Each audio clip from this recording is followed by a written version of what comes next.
What's going on, guys? Brandon Gentile here, Legacy Group Real Estate Team. I just wanted to give you a quick video about Coke, and not the Coke that you might be thinking about. Talking about cocaine. No, I'm completely joking.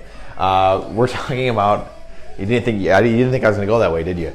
We're talking about the reason that we're having so many issues right now, and the reason that people like Bernie Sanders and the Alexandria Ocasio-Cortez, the candidate in New York, the socialist candidate, outwardly openly socialist candidate, the reason why we, 20, 30 years ago, we as a country were vehemently fighting people like that, and now a lot of the country, especially young people, are embracing that, and it has mainly to do with currency, and it's something we talk about all the time, and it's something that I don't generally talk about the ramifications of it necessarily, but this is one of the results and ramifications of easy money and printing money. You have inflation.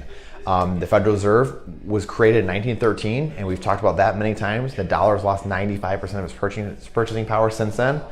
And I have an email I got from the Palm Beach Daily, which is Tika Tawari runs that, and is a newer mentor of mine actually that I found, and they actually took a report from, took a manuscript from the Casey report, Casey Research, which is an awesome outlet as well. And they actually talk about just U.S. hourly wages and what it is priced in gold. And I'm going to show you a graph or two here briefly that convey that and just kind of show you a little bit about this. Now, like I said, I'll show you this, but I'm going to write up a couple of stats here. And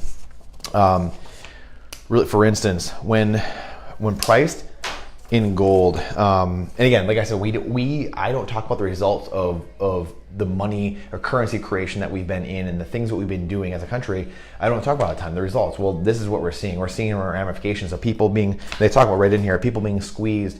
Obviously, healthcare is extremely high now. A lot of people losing their coverage. And promised that we could be on it, and now people are losing it. I lost my coverage 4 or 5 times in the last 6 or 7 years, and it's incredibly high now. I mean, it's gone up hundreds of percent from what we were paying before initially, and people are feeling that squeeze. The $5 Coke, right? People that are working at fast food chains, for instance, they want this. There's a reason they want that. There's a reason, when everyone says, your grandfather's telling you about the home he bought, it was $5,000 and now it's $500,000. There's a reason for that. It's because the dollar has lost purchasing power. It's because they printed money and there's more dollars in existence. So it's not as rare. It's not as valuable. So it takes more currency to buy that same exact home. That same exact 3-bedroom, 2-bathroom house in San Francisco is now $1 million, and it used to be, $50,000.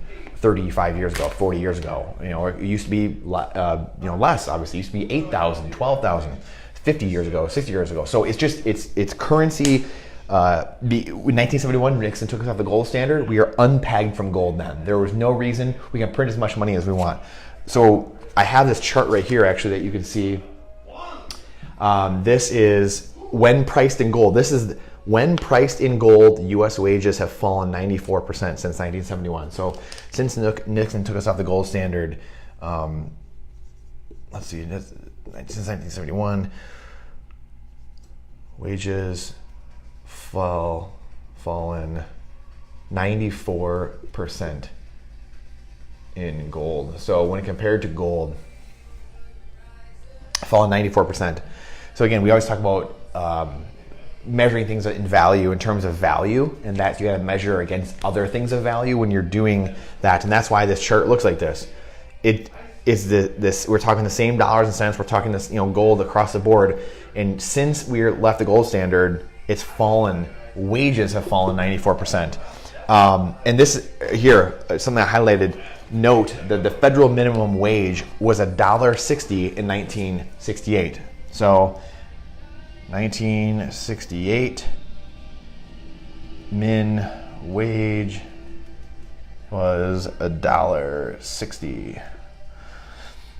It's $7.25 today. So $7.25 today, and and then or $353 or 353% higher. So think about I'm trying to turn this down. The biggest thing about that though is at $7.25 buys 87% less than $1.60 did back in 1968. So let's write this down here. That $7.25 here buys 87% less.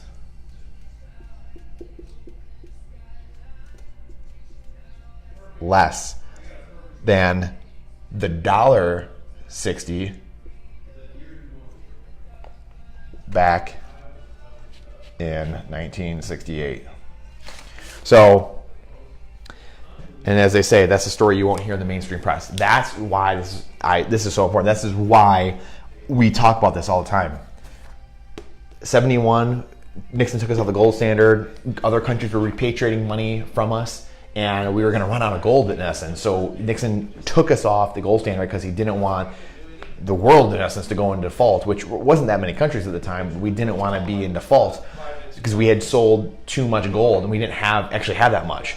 So people were repatriating, were taking their gold back. There was a run on gold. There was a run from the countries coming. France was the first one, I believe. The French president was like, they don't have the gold, and basically called our bluff instead of repatriating.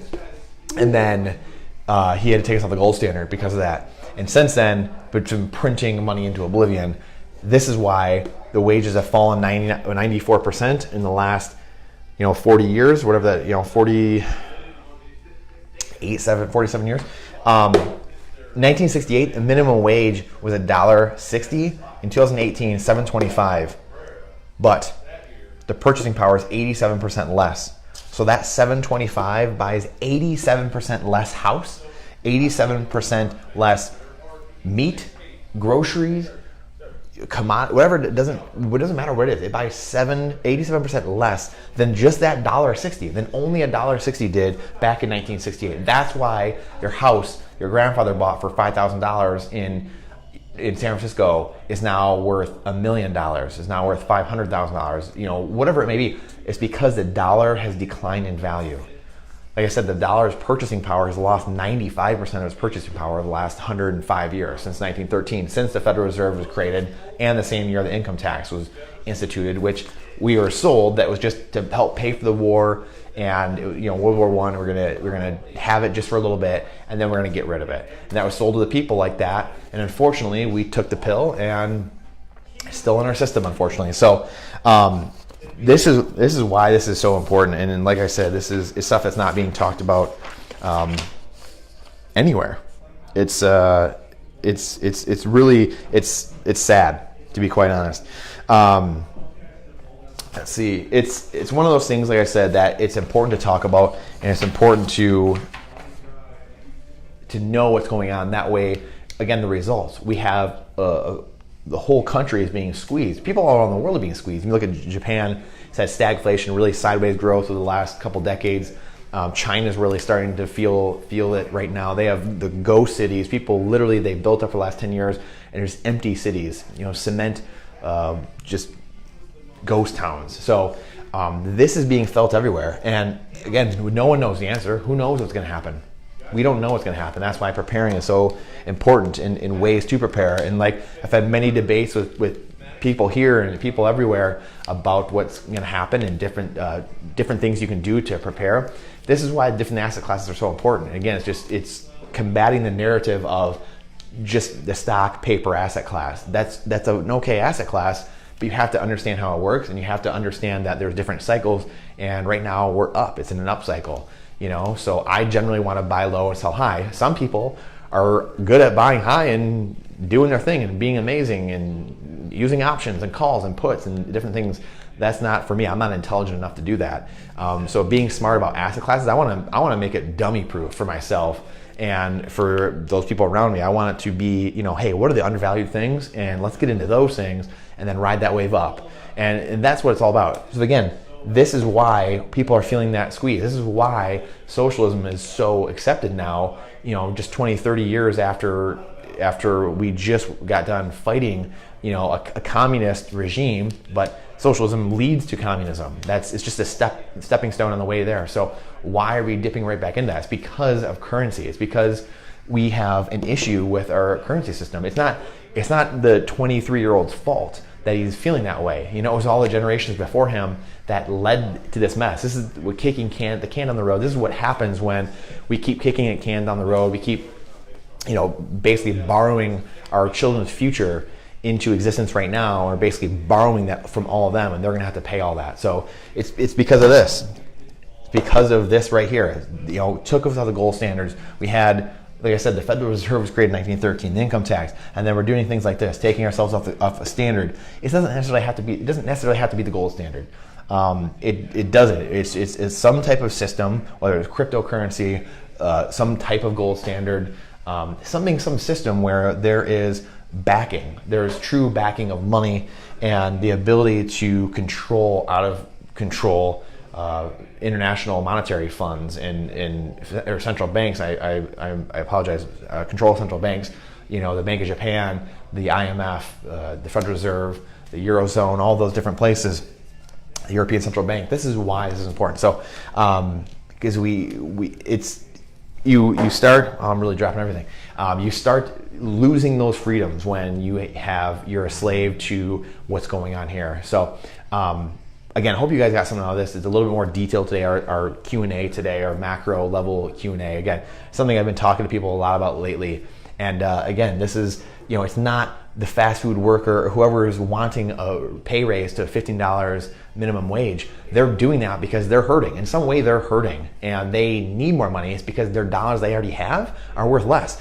They used to make $160, and now they make $725 minimum federally, and they're buying 87% less of stuff with the same minimum wage.